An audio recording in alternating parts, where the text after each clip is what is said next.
Hello বন্ধুরা, digital জ্ঞান Bengali চ্যানেলে আপনাদেরকে স্বাগত জানাচ্ছি। বন্ধুরা, এই 4টি নিয়ম না মানলে আপনাদের বাড়িতে ইনকাম ট্যাক্সের তরফ থেকে কিন্তু নোটিশ আসতে পারে বন্ধুরা। তো কোন 4টি নিয়ম সেটা আমরা আজকে দেখে নেব বন্ধুরা। তো চলুন বন্ধুরা, আমরা বিস্তারিত দেখে নেব বন্ধুরা। তার আগে যদি চ্যানেলে নতুন হয়ে থাকেন তো অবশ্যই চ্যানেলটিকে সাবস্ক্রাইব করে নেবেন এবং বেল আইকনে প্রেস করে দেবেন বন্ধুরা। তো চলুন বন্ধুরা, চলে আসছি আমরা বিস্তারিত আলোচনায়। ব্যাংকের এই 4টি নিয়ম না মানলে আসবে ইনকাম ট্যাক্সের নোটিশ। বাঁচার উপায় জানুন বন্ধুরা। যারা অল্প আয় করেন বা নির্দিষ্ট বেতনে চাকরি করে থাকেন তাদের মধ্যে আয়কর নিয়ে এতদিন সেভাবে চিন্তা ছিল না, কারণ করযোগ্য আয় হলেও বছরের শেষে একটা ইনকাম ট্যাক্স ফাইল করে দিলেই ঝামেলা মিটে যেত। এতদিন ধারণাটা ছিল আয়কর দপ্তরের নোটিশ শুধুমাত্র ব্যবসায়ীদের জন্য, চাকরিজীবীদের এই নিয়ে চিন্তা ভাবনা কিছু নেই। কিন্তু গত কয়েক বছর ধারণাটা সম্পূর্ণ বদলে গিয়েছে। দেখা যাচ্ছে আয়কর দপ্তরের সাধারণ মানুষ, চাকরিজীবী সবাইকে নোটিশ পাঠাচ্ছে। এই কারণ আর কিছু নয়, আপনি অন্যায়ভাবে রোজগার না করলেও ইনকাম ট্যাক্স নোটিশ পেতে পারেন। তার কারণ নিজের ব্যাংকের অ্যাকাউন্ট সংক্রান্ত কিছু ভুল পদক্ষেপে বন্ধুরা। ব্যাংক অ্যাকাউন্ট হ্যান্ডলিং এর বিষয়টি একেবারে সহজ কিছু নয়।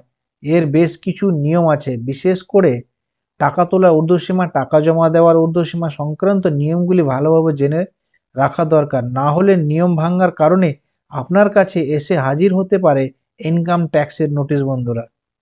এক্ষেত্রে বিপদ হলে দ্রুত জরুরি পদক্ষেপ না নিলে আয়কর বিভাগ মোটা টাকা জরিমানাও দিতে হতে পারে বন্ধুরা, এমনকি হাজতবাস পর্যন্ত করতে হতে পারে।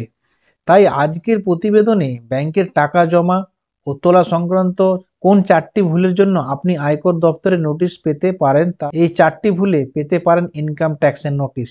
1, যতই দরকার থাকুক নিজের সেভিংস অ্যাকাউন্ট থেকে এক ধাপে 10 লক্ষ টাকার বেশি টাকা কখনো তুলবেন না। এই নিয়ম না মানলে আপনাকে নোটিশ পাঠাবে আয়কর দপ্তর। এক্ষেত্রে যদি আপনার 10 লক্ষ টাকার বেশি অর্থ তোলার প্রয়োজন হয় তবে 2টি বা 3টি ধাপে এই টাকা তুলুন বন্ধুরা। হ্যাঁ বন্ধুরা, আপনারা সেভিংস অ্যাকাউন্ট থেকে, যাদের কারেন্ট অ্যাকাউন্ট আছে তাদের কোনো সমস্যা নেই। যাদের সেভিংস অ্যাকাউন্ট রয়েছে আপনারা এক ধাক্কায় একবারে 10 লক্ষ টাকার বেশি কিন্তু তুলবেন না।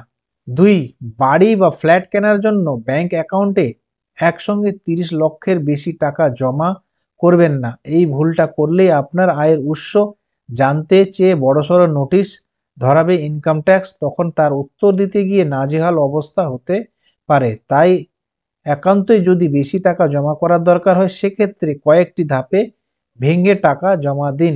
ক্রেডিট কার্ড দিয়ে কেনাকাটার পাশাপাশি ক্যাশ লোনও নেওয়া যায়, কিন্তু সেই লোনের পরিমাণ কখনোই 1 লক্ষ টাকার বেশি করবেন না, সেক্ষেত্রে নোটিশ ধরাতে পারে আয়কর বিভাগ। 4, ক্রেডিট কার্ডের বিল নগদে জমা দেওয়া আয়কর আইনের পরিপন্থী। তাই ক্রেডিট কার্ডের বিল অনলাইনে বা ডিজিটাল জমা করার চেষ্টা করুন।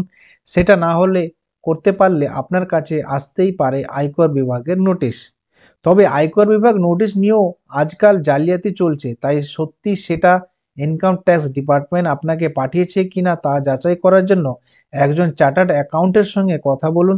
যদি সত্যি আয়কর বিভাগের নোটিশ পেয়ে থাকেন সেই ক্ষেত্রে ভয় না পেয়ে বিশেষজ্ঞ পরামর্শ নিয়ে সেই নোটিশের উত্তর দিন। প্রয়োজনে নিজের আয়ের উৎস ভালো করে আয়কর অফিসারদের কাছে তুলে ধরুন বন্ধুরা।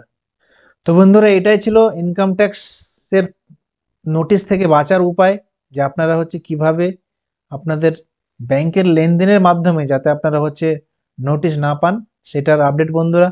তো চলুন বন্ধুরা, ভিডিওটি যদি ভালো লাগে অবশ্যই চ্যানেলটিকে সাবস্ক্রাইব করে নেবেন এবং বেল আইকনে প্রেস করে দেবেন বন্ধুরা। এই ভিডিওটা বন্ধুরা বেশি বেশি করে শেয়ার করে দেবেন বন্ধুরা। তো চলুন বন্ধুরা, দেখা হচ্ছে নেক্সট ভিডিওতে।